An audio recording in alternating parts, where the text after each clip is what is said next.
Hi everyone, and welcome to Facebook Live at the Mix 1065 studios. My name is Reagan from the Mix Morning Show, and we are here to talk about parenthood.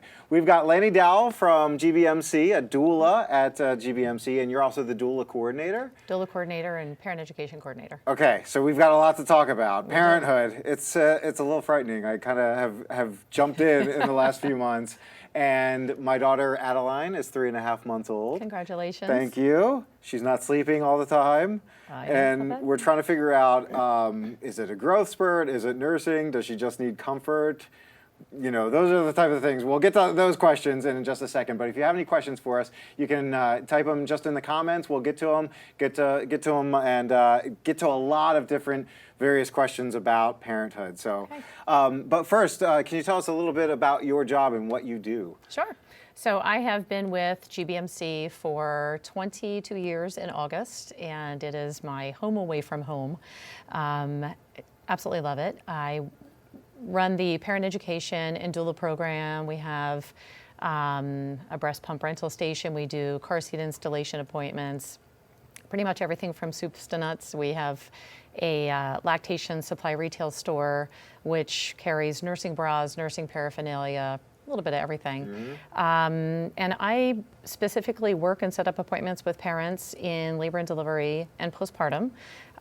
Birth doulas are women that you can hire to work with you from the time you come to the hospital. Some people do it before I wait till they come to the hospital, and you're working with them in labor and delivery. And it doesn't matter if you've chosen to go medicated or non-medicated. It's a matter of having a support figure there. And then if a mom chooses to breastfeed, we're there afterwards to work on that initial breastfeeding and making sure things are going well. Postpartum support is the aftercare when you get home, as you know. It's never what you think it's going to be. You just think you're just taking this little bundle of love home, and all of a sudden they're hungry and they're crying, and there's just this overwhelming responsibility. Yeah.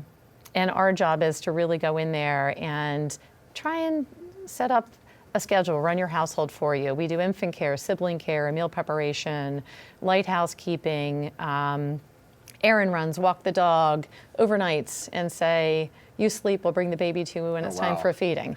Yeah, we try and coordinate things to allow you to ease yourself into parenthood and get the questions answered that you need. The one thing I've learned is that there's no one answer. Every baby is different, and you pick up a book and think, okay, I'm going to get all the answers out of this book, and then the next book says something different from the first book, and then your child is different from what the book says. Absolutely. So it is interesting. So having that one-on-one individual advice and being able to address every circumstance, really valuable, I'm sure. It is. I think it's very helpful. All right, our first question comes from Samantha. She says, how does a doula help support the father or birth partner so that he or she can best support his partner during labor? So in labor, when I interview clients that have contracted for birth doula services, I like to make sure that we're all working together. So when I enter into the birth, we're working as a team. And this is a complement to the medical care that you're getting because birth doulas are non-clinical. But for the father, it's important to ask a dad, how comfortable are you with labor and delivery? How involved do you want to be in this process? I know you're going to be in the room. I know you're looking forward to it, but do you want to be super involved, or is there limited involvement? Because we're all of a sudden putting a tremendous amount of pressure on a dad to perform in an area that he has no clue how to make her comfortable. So for me, it's guiding him. It's finding out what his limits are and his boundaries are, and saying, I'm going to massage her neck or her head. Why don't you massage her feet? Or why don't you do some cool compresses on the back of her neck, and I'll massage her legs. But it's giving guidance. It's just general guidance so that he feels like he's empowered to do the right thing. And if you see him sitting there rubbing her arm in the same spot, you look at him and you say, you should stop doing that pretty soon. Because it's not going to work so well. So it's direction. It's just positive direction. That's great. So. With Sarah, I was at her shoulder where she wanted me. Yep, there you go. We did a lot of focus on the breathing that we learned from the birthing class that we took at GBMC that was taught by one of the doulas there. Okay, good. Yeah, it good. was great. Okay, question 2. When do I need to decide by if I would like to have a doula? You've kind of addressed this. You've said people at any point say, okay, now's the time. They do. I prefer having people make the decision several months prior to having the baby, because it allows me to set up a birth interview, talk about what are your fears or concerns. Are you comfortable with the process? How involved does your partner want to be? Do you have family in the area to help with care afterwards? That type of stuff. So months in advance is always great, but that doesn't mean that I don't get a call the night before someone's being induced and they'll say, I've changed my mind, I need a doula now. Right. So that's fine. Oh, wow. Okay. And don't forget, you can just add the comments to the comment section. We can get them and keep this conversation going. Any questions about parenthood? And this is from before birth to many years after, because you talked about sibling care and working with the siblings. So. Absolutely. All right, Brittany says, are there open houses or meet and greets before one decides to get a doula? So we do a meet and greet. We don't necessarily do a open house, but when I hire doula staff, I look for people that have a parent education background so that they can teach the education classes, and then the majority of the families that are coming through GBMC have the opportunity to meet several people that are on the team. And that really is through infant care, breastfeeding support, childbirth education classes. You will meet a number of the staff members. Everyone who signs up for doula support has a one-on-one with either myself or one of my partners in the office. Can I tell you, before 6 months ago, I'd never heard the word doula, and I didn't know it existed. And then you find out all the different aspects there are to it, and it's really, really fascinating. It's a phenomenal program. Yeah. Okay. Let's see. This says I have a very specific birth plan. How can I make sure we follow that plan? That is probably one of the most challenging questions I face when a mom comes and they have a 5-page birth plan. I tell everybody, take the birth plan, put it in an envelope, come in with an open mind. And, on my questionnaire, I always call it a birth interview, never a plan, because as soon as you make a plan, your plan is never going to go the way you want your plan to go. And then you get frustrated by that. Right, and so why set yourself up for disappointment? Yeah. And then you feel like, all right, there's already failure on the line and this isn't what I had planned. So if you come into it with an open mind and know that I chose this great care provider and my doctor's really going to be beside me and help me out with everything and help guide me through this medical process. And then I have my partner, and then I have a doula, and come in with an open mind. Don't have preconceived ideas, nothing about girlfriend stories and, oh, this was terrible, or the rumors that you hear, different hospitals doing different things or different doctors doing different things. Every birth presents itself differently. As you know, It was probably not the experience your wife thought it might be, or there are things she thought were going to happen and didn't happen. Yeah. I mean, and just talking with people before and afterwards, I mean, you mentioned one thing about your birth and someone says, oh, mine was totally different from that. Right. And that didn't happen. I will say the one thing that Sarah was surprised by, and she's going to, I'm sure, text me immediately for revealing this, but no one had told her prior to the whole process that that there was sometimes like some throw up involved. Yes. And exactly. she's like, I had never heard that, and here it is. Well, that's one of the things we go through in the birth interview, and it's funny how it's expressed. I always say to moms, somewhere between 4 and 6 centimeters dilated, don't be surprised if you become nauseous. And with that recommendation, or I will make a recommendation, and that is, if you choose to eat something prior to coming to GBMC, make sure it's something you don't mind revisiting. Oh, wow. Okay. Which is the most polite way to say it. Because you will. You're going to be nauseous. Right. It's somewhere your body hits that wall. The other thing that I feel like it should be common knowledge, the way we know how a fruit is ripe or something like that. Sarah she learned from girlfriends beforehand, but apparently it's common for hair to fall out after birth. For some moms it is, based on hormone levels and everything else. And some moms actually have it happen during pregnancy and have thinning of hair, and then some moms have it afterwards. Yeah, never heard that before. I know, there's so much to it.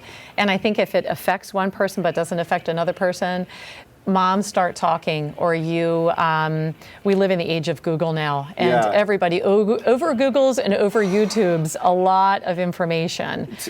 And when that happens, then all of a sudden you think, this is going to happen to me. Or you start waiting for the signs and symptoms, and they're not always going to be there. Oh my gosh, the over-Googling situation. Over-Googling. I tell people, turn off Google. Put your envelopes, your 5-page birth plans away. Just let birth happen. And then just the same with over-Googling. You can find something to go with. You can get every different answer in terms of any question that you have. Absolutely. So, plus even the forums that are out there. You know, that makes it difficult. You feel inadequate if you don't achieve this, or this. Yeah.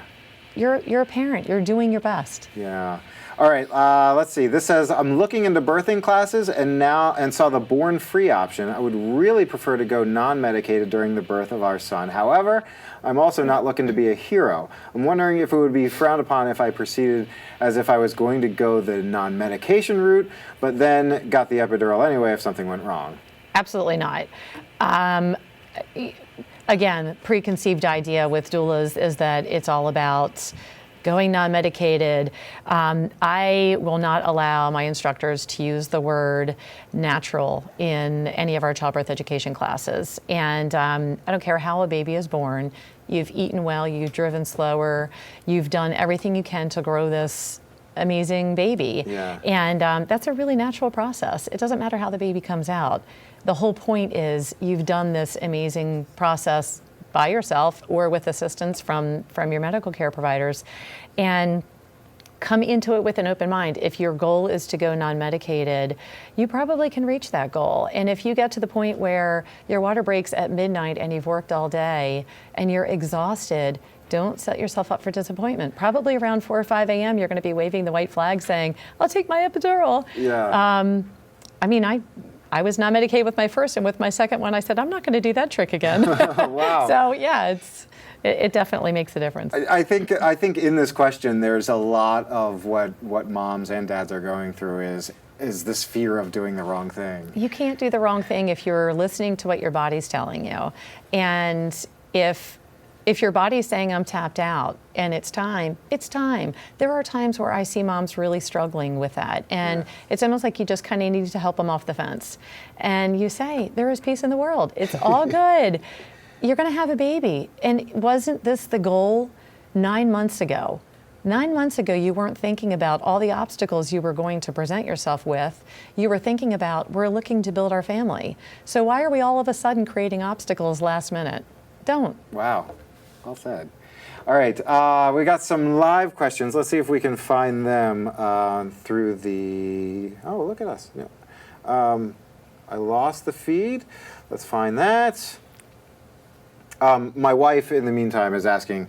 We're having, we have sometimes good sleeps 3.5 months in, and then we have the ones that kind of seem to be a step backwards. Mm-hmm. And she's really curious, is this a growth spurt? Does she need to be nursed? Does she just need to be comforted? How do we know? So babies are going to have random sleep patterns. Sometimes you'll hear, oh, the baby slept through the night, or, and it was early on. We don't encourage that, especially if you're breastfeeding. You need to be feeding a baby on a pretty regular basis, every 2.5 to 3 hours. But they will eventually get into a good sleep pattern. And when you have 4 or 5 nights of a great sleep pattern, you get spoiled very fast as a parent. And then all of a sudden they regress. They just, for whatever reason, they have maybe that 4-month regression. Very normal, very typical. I typically encourage parents when you hit around that 6-month time period, you're trying not to pick up the baby. You're not doing additional feeds. That's my own personal advice. Again, you could Google it. There are a million moms that say, go sleep, do this, do that. I think if a parent is going back to work and needs to establish some type of pattern in their lifestyle, in their relationship, and have some continuity, setting up a schedule is great. Okay. So you can do it. Yeah, we'll get there. We'll get there. When they go off to college, they're sleeping through the night, so that's good news. Yeah. Sharon says, how important is it for the baby to sleep in the same room as the parents? I encourage sleeping in the room in a baby-safe bassinet, near the bed if it's convenient for the parents. But if the baby is keeping the family awake once you've hit that 2 to 3 week mark and the nursery's close and we have a million different models of baby monitors to have, your sleep is also important. And I think I think if you're sitting up thinking you're going to be watching your baby all the time or every noise, I mean, your daughter, how many times that first week? Grunt, every grunt. There's a lot of, and you hear those, and especially my wife, Sarah, I think, that maternal instinct in her. You want to pick them up, you want to pick them up, you want to pick them up. And it's not necessary. Sometimes they're just working out a gas bubble, and we just need to let them, we over pick up babies. Mm-hmm. We just need to let them work it out, and they will. They'll work it out, they'll learn to kind of sleep it through, and you'll know when it's time for the next feed. But I would say transition the baby when you're feeling ready to transition the baby emotionally. Some parents will say, I'll never feel ready. I do think it's great if you want to keep the baby in your room at night and then during the daytime, have the baby in the nursery so they can acclimate to the sounds, the noise, the mattress. Wow. And it's an easier transition when you're ready to start having your baby sleep in the nursery at night. That's great. Can I brag for a second? She just started giggling at 3.5 months, and Sarah was putting her hair in her face, and she was giggling for the first time. So that just happened. Doesn't that feel great? It was awesome. Yeah, very awesome. This says my husband and I are expecting our third child in the end of June, beginning of July. Almost there. You're almost there. We'll be using GBMC for the first time and are interested in the doula services. This will be our third C-section. Is the doula in the OR with you, or just before and after? And what are the benefits of using a doula on a third C-section? Yes. Our staff, we are included in the C-section process as far as providing that support. We're there from typically the time they're getting, we usually arrive 2 hours prior to the C-section, and we do a massage, relaxation techniques. We talk about the process. Do you have any questions or concerns? We're there during the C-section itself. There are moms that will vomit during the C-section, and again, it's having someone there that can help you out with that, and then your partner's there. I think for the mom, because the dad's outside the room until she's all set and prepped. So for the mom, having someone sit there with her while she's getting her spinal or her epidural, and then just talking her through the process. I usually bring a bag of peppermint oil so that it's a positive smell in the room, and they're not smelling other things that they might not want to be present with. Yeah. So we usually stay for about 1.5 hours to 2 hours afterwards to work with breastfeeding and make sure they're comfortable. Just having this calming, positive vibe can be so helpful. Feels good. It's just, and everyone that I've met through GBMC that's a doula, I don't know if you train for that or if it's a personality first and then you train. I am so particular with whom I hire, and the hiring process is very challenging because I am very picky, and I'm looking for a very professional group of people that can be chameleons, that can work with a very diverse group of people, and you have to love people. That's great. Yeah. All right. Does GBMC have doulas on hand, or can you request one during labor and delivery? Also, are you able to use alternate delivery positions such as a birthing ball or a birthing bar? So, first part of that question, we would prefer you be contracted ahead of time. You mentioned the night before. I have gotten the night before a couple times. The last minute. Yes. Yeah. We basically, it's first come, first serve. So we date the contracts when the contracts come in, and I will close out a month, usually 6 weeks in advance, because we're pretty busy. Yeah. And the second part of that was the alternate delivery positions. So we, as long as the doctor is comfortable with it and the head's in a great position on that cervix, if we get the go-ahead, we are up and moving and trying different positions, utilizing the birth ball, setting a mom upright in bed so that we're applying more pressure to the cervix, and helping our body to work with the process. Yeah. So, and I will say that the medical staff at GBMC is wonderful with the doula staff, working hand in hand. They know that we're not there to intervene in anything medical or clinical. We are there to provide the support. That's great. Is there such a thing as a walking epidural? Not at all. When you get an epidural, you get an epidural. The goal of an epidural is to be comfortable. And we cannot give you an epidural and say it's only going to affect this portion of your body.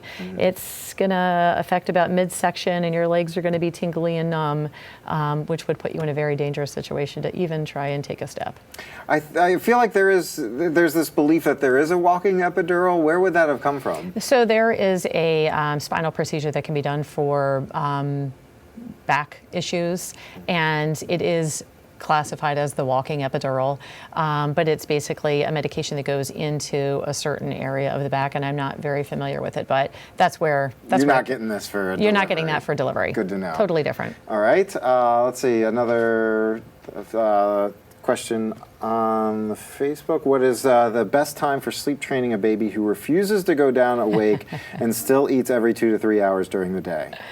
So I'd probably have to know a little bit more information about the baby as far as the age of the baby before I'd make a recommendation, but typically I say around 6 to 7 months is the sleep training time.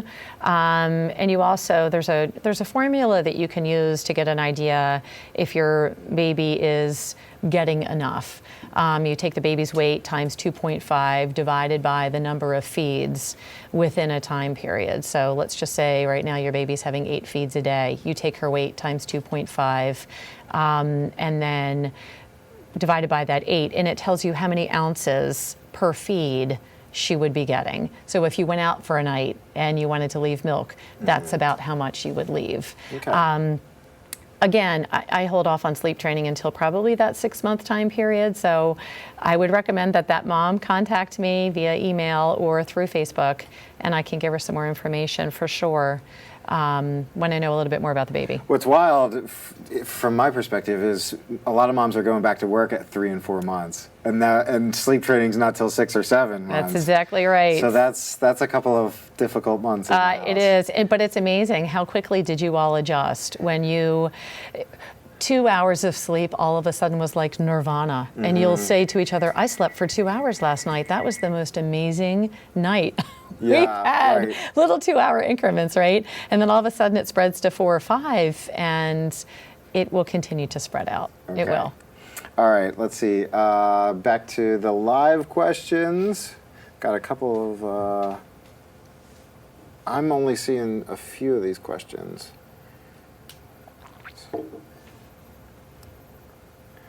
All right, it's stuck, and so we'll move on to another question, which is, what's better for me, episiotomy, am I even pronouncing that correctly, or tearing naturally?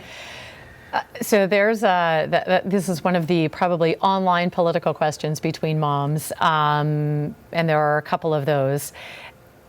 If you were to ask me my personal opinion and my years of experience, I would prefer if a doctor came in and said, look, the head's crowning.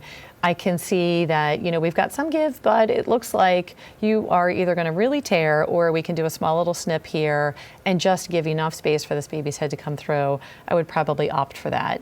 A lot of moms will say, oh, well, this particular OB is episiotomy happy. So basically the episiotomy is the skin between the vagina and the rectum, and it can tear during delivery. There is not a doctor that is looking to do an episiotomy because it really doesn't benefit them. It gets a baby out, but then there are repairs afterwards that have to take place.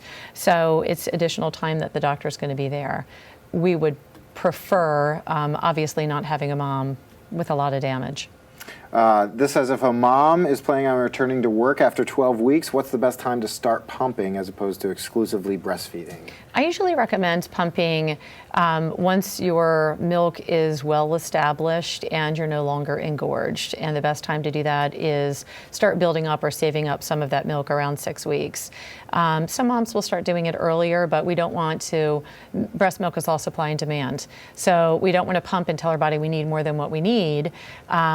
In the morning time when you wake up and you have that first morning feed tends to be when you're at your fullest. So pumping afterwards and starting to maybe every other, every third feed, pump afterwards just to start saving up some milk. But get used to pumping, and have that additional supply having that additional supply is great. If you were only going to pump a few times a day, would you suggest morning versus evening, or? Yes, I would suggest morning versus evening. If you're talking about going back to work, though, you're going to have to pump every single time you would have fed your baby at home. Okay. To maintain a strong milk supply. Does the hospital offer skin to skin, and how soon can I bond with my baby? Oh, absolutely. We call skin to skin kangaroo care, and that's kind of what it's like in the pouch. Yeah. And once the baby's born, it really depends on how the delivery went. So if we have a baby that did great, was just a champ, came out, APGAR scores were great, mom was fine, we're going to try and do immediate skin to skin. We're going to do a quick assessment on the baby, vitamin K shot, and then get the mom cleaned up, and then immediate skin to skin. But we like babies to be skin to skin probably 45 minutes to an hour, sometimes even longer depending on how things go, at least 30 minutes before we even start trying to breastfeed. Wow. And dads can do skin to skin too, right? It's beautiful. Yeah. So many dads with that are there present for the C-section. I'll say to that dad, I'm going to take the baby over into the recovery room while they're finishing everything up with mom. Why don't we get you started with the skin to skin? And nothing's better than just to see the dad's face light up, and it's a beautiful bonding moment. Yeah, I did that with Adeline, but you're talking about all these time frames, and I don't have. It was such a blur. It is, and I was not doing the hard part. So it's a blur. All of a sudden, I can't remember if that was 2 hours later, whether 3 hours later. It's just, and boy, it just happens. There's a lot going on there. Yeah. All right, let's see. What's the time frame we can have the baby in the room with me after birth, and can the baby sleep in the room with me at night? Okay, so typically for a delivery, the baby's going to stay with you for about 2.5 hours in the room, sometimes 3. It depends on when you're getting ready to be transferred over to postpartum. When you're transferred to postpartum, the partner can then be with the baby in the newborn nursery if they choose to stay with the baby, or be there for the baby's first bath. And then once the baby's been bathed and under the lights, the warmers, then we take the baby into the room with the mom, and you can elect. We really strongly encourage families to keep the babies there with them. Mm-hmm. They're yours. I mean, you kind of spoil yourself if you say for 2 nights, I'm going to keep sending you back to the nursery. Because then all of a sudden you go home and it's culture shock. So we do encourage rooming in. But you shouldn't feel guilty if you do send your baby to the Absolutely not. And I will tell every single parent, especially with our C-section moms, or if you've had a difficult time, or this is just emotionally overwhelming, take time. Take a time out and send the baby back to the nursery. They're going to get so much care and so much love in the nursery. They're fine. Yeah.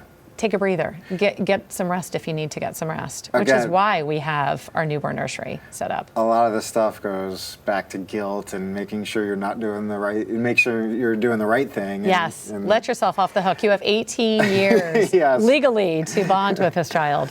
Also, I think one of the things that one of your doulas said during our birthing class was a stat about the amount of estrogen that's produced within. I think just during the birthing process, it's like 7 times or something ridiculous amount, and we're talking about the emotional roller coaster impact ride on that. Yeah. So just dealing with postpartum and some things like that. There's a lot, not only the physical exertion, but obviously an emotional one. It is, and it's very emotional, and I encourage moms, if you feel as if you're having some postpartum struggles, don't try and be a hero about it. All of us go through it. There's a difference between an onset crying jag where you're sleep deprived, your body's trying to adjust, your hormone levels are all over the place. When you're pregnant and you hit the end of your pregnancy, moms will say to me, oh my gosh, I can't wait to not be pregnant anymore. I just want my body back. And then 2 weeks postpartum, they look at me and they say, can I put him or her back? And I'm like, no, they're out. It's a lot. It's emotionally overwhelming. So reach out, get support. You're not the only one. Sometimes it's an easier fix than what you think. And you're not alone. And you're not the first person to have experienced this. Oh, goodness, no. And we have a wonderful program on Friday mornings. There's a mother's group that's run by one of our lactation consultants who really works with moms who are experiencing all of these things.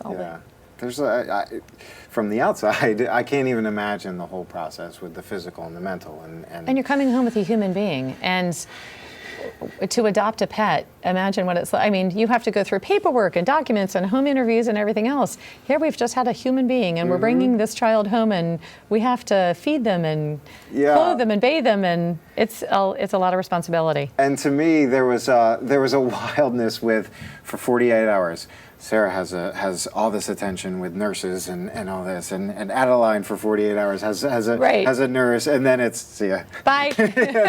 Which speaks to the benefit of having a doula to kind of ease that transition It's from fantastic. all to nothing. When someone shows up at 10 p.m. and says, "I've got the baby, go to bed. I'll bring the baby to you for a feeding." It's fantastic. So. All right. Well, I think that's all the questions we have time for right now. But wow, this was enlightening and a lot of good information, as people have been saying on Facebook. Thank you all so much for watching. Father's Day 5K, June 18th. Fantastic. Father's Day right around the corner. It's going to be here before we know it. But I'm going to be out there for the 5K. We hope you can join us. Should be a fun Sunday morning. You can get all the details on registration and sign up at gbmc.org/5K. Thank you so much for joining us. It was a pleasure meeting you. Thanks for joining us here on Facebook Live.